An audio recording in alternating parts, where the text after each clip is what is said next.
ভেলোরে ট্রিটমেন্ট করাতে অনেকেই যেতে চায়। এই যে দেখতে পাচ্ছ ভেলোর হসপিটাল, কিন্তু এই ভেলোরে ট্রিটমেন্ট করাবার পর কতদিনে তোমার ছুটি হবে সেটা কেউ বুঝতে পারে না, বা ছুটি হওয়ার পর কী করে ফিরবে সেটাও খুঁজে পায় না। আবার যদি ক্রিটিক্যাল রোগ হয়ে থাকে, যেমন বায়োপসি করানো হয়, তাহলে কতদিনে ছুটি পাওয়া যাবে, বা নর্মাল রোগ থাকলে সেটা দেখিয়ে মেডিসিন দিয়ে ছেড়ে দিলেও সেটা কতদিনে ছুটি পাওয়া যাবে, সেই সমস্ত বৃত্তান্ত নিয়ে আজকের একটা ছোট ব্লগ তোমাদের জন্যে। তো চলো শুরু করা যাক ভেলোরের এক নতুন পর্ব, যার মধ্যে উত্তর পাবে যে প্রত্যেকটা রোগের ট্রিটমেন্ট প্রসিডিওর কিভাবে হয় এবং লাস্ট ডেতে ওরা কি কি প্রেসক্রাইব করে এবং কি রেস্ট্রিকশন দেয়। Hello everyone, this is IB epic এভরিডেতে তোমাদের সকলকে ওয়ার্ম ওয়েলকাম জানাই।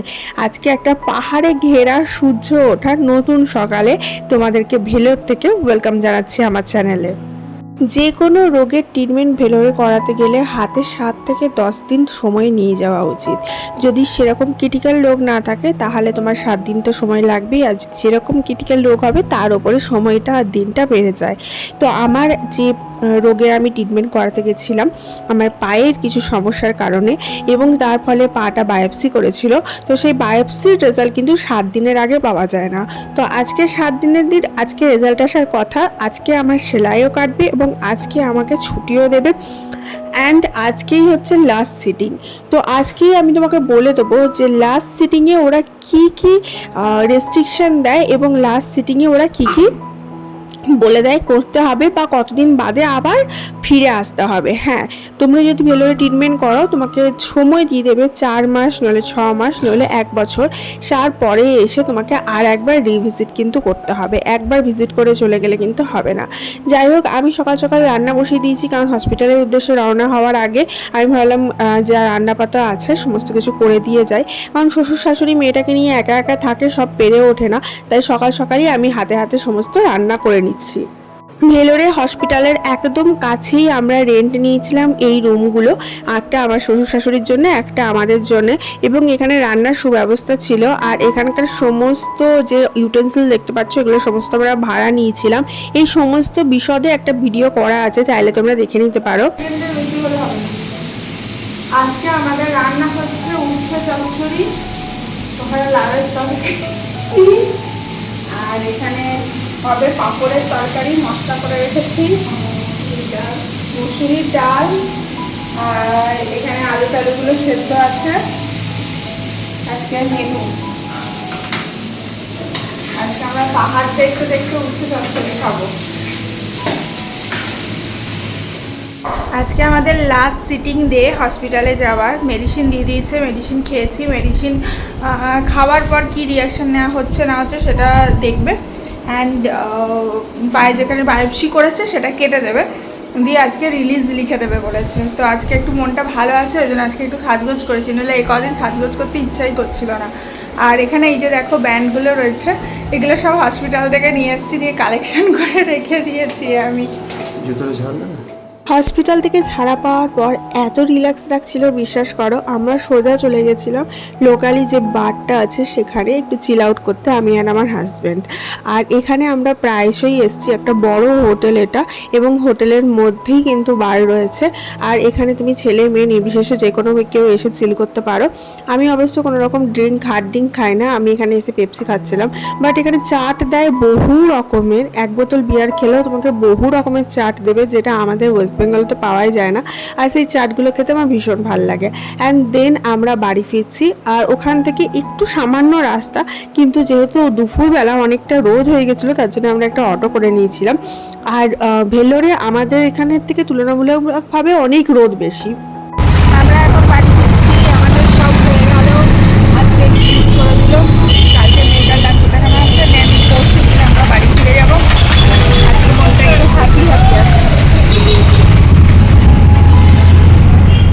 আমাকে 6 মাসের ওষুধ দিল এবং ওষুধ দিয়ে ছেড়ে দিল, আর বললো 6 মাস পরে আরেকবার আসতে হবে, এসে ওষুধগুলো যে বন্ধ করব সেটা কিন্তু এদের এখান থেকে কথা বলে কী কী এফেক্ট হচ্ছে, কী কী সাইড এফেক্ট হচ্ছে সমস্ত কিছু শুনে তারপরে বন্ধ করবে।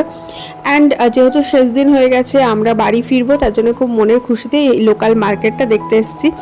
এই সিএমসি হসপিটালের ঠিক অপোজিট রোডে ঢুকে গিয়েই প্রচুর হোমস্টে আছে, প্রচুর হোটেল আছে।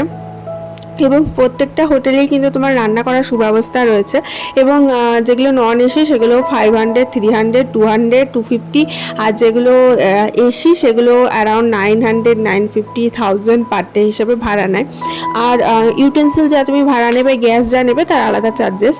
আর একদম লোকাল মার্কেট এটা। এখানে তুমি জামা কাপড় থেকে, বাসনপত্র থেকে, যাবতীয় রান্নার সরঞ্জাম থেকে, সংসারের সরঞ্জাম থেকে, জুতো, হাই চপ্পল, ব্রিফকেস থেকে, ইভেন সবজি বাজার থেকে, খাবার দাবার থেকে সমস্ত কিছু এখানে পেয়ে যাবে।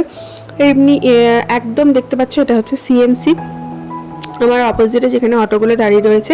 এবং সিএমসির অপোজিটেই একটা রোড ঢুকে গেছে, সেই রোডটা ঢুকে গিয়ে জাস্ট বাঁ হাতেই সমস্ত বাজারটা। আর পুরো রোডটা দিয়ে তুমি যত হাঁটতে থাকবে, এগোতে থাকবে, তত তুমি হোটেল পেতে থাকবে এরকম। আর ওটা থেকে খানিক হেঁটে গিয়েও কিন্তু হোলসেল মার্কেট রয়েছে। আর এইটা হচ্ছে একটা ক্যাফে, যেটা একদম সিএমসি হসপিটালের অপোজিটে অবস্থিত। এখানে তুমি ছোলা ভাটোরা, ধোসা, লাচ্ছা পরোটা, তারপরে জুস, এনিথিং, রাইস, এনিথিং পাবে, তবে সাউথ ইন্ডিয়ান স্টাইলে। আর পুরো পিওর ইন্ডিয়ান রেস্টুরেন্টও আছে। তো আমরা রাতে আজকে এখানে ডিনার করতে এসেছি, এবং আমার হাজব্যান্ড খাবে মশলা ধোসা, আর আমরা খাবো লাচ্ছা পরোটা, আর তার সাথে ভেজ কোরমা দেবে। ওর সাথে প্যাকেজিং ছিল, যেহেতু খাওয়ার ইচ্ছা ছিল।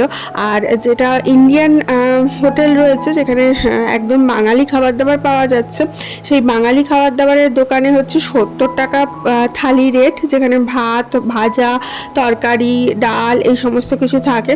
তো এখানে দেখতে পাচ্ছ আইটেম চলেই এসছে। অনিয়ন মশলা ধোসার সাথে 3টে দিয়েছে, এই 3টে সঙ্গে দিয়েছে, মশলা দিয়েছে, সাম্বার দিয়েছে আর কি, ওয়ান টাইপ অফ। আর আমাদের তো তোমার লাচ্ছা পরোটা নিয়েছি, তার সাথে ভেজ কোরমা দিয়েছে, আর আমাদেরও একটু সাম্বার দিয়েছিল, ডাল বাটা দিয়েছিল। তো দারুণ সুন্দর টেস্টি ছিল খেতে। আর এরা খুব হাইজিন মেনটেন করে বলে একদম কলা পাতায় খাবার দেয়, যাই খাবার দেয় না কেন, যেটা আমার ভীষণ ভীষণ ভাল লাগে এখানকার সমস্ত কিছুর মধ্যে। আর এখানে সবাই না তোমাকে মা করে কথা বলবে, বা আম্মা করে কথা বলবে। এখানে ডাক্তারও আমাকে মা করে কথা বলছে, এরকম আর কি, ব্যবহার খুব ভালো। আর তোমার কথাগুলো শুনবে, তোমার কি প্রবলেম হচ্ছে সেই অনুযায়ী ওষুধ দেবে। তবে ওরা প্রথমেই কিন্তু তোমাকে টেস্ট দেবে, সেই টেস্টের রেজাল্টগুলো এলে তারপরে সেই অনুযায়ী তোমাকে ওষুধ দেবে। আমাদের ডাক্তারের মতো এই নয় যে তোমার রোগ দেখলো আর সঙ্গে সঙ্গে ওষুধ লিখে দিল, এটা একদমই ওরা করে না। ওরা আগে দেখে সঙ্গে সঙ্গে তোমাকে লিখে দেবে কি কি তোমার টেস্ট করতে হবে। অ্যান্ড ব্লাড টেস্ট তো করাই কমন, কিছু না থাকলে ব্লাড টেস্ট হবেই। অ্যান্ড দেন তারপরে নেক্সট সিটিংয়ে তোমাকে ওষুধ প্রেসক্রাইব করবে রিপোর্ট অনুযায়ী। তো আশা করি কারো না কারোর উপকারে লাগবে। একটু প্লিজ লাইক, শেয়ার, সাবস্ক্রাইব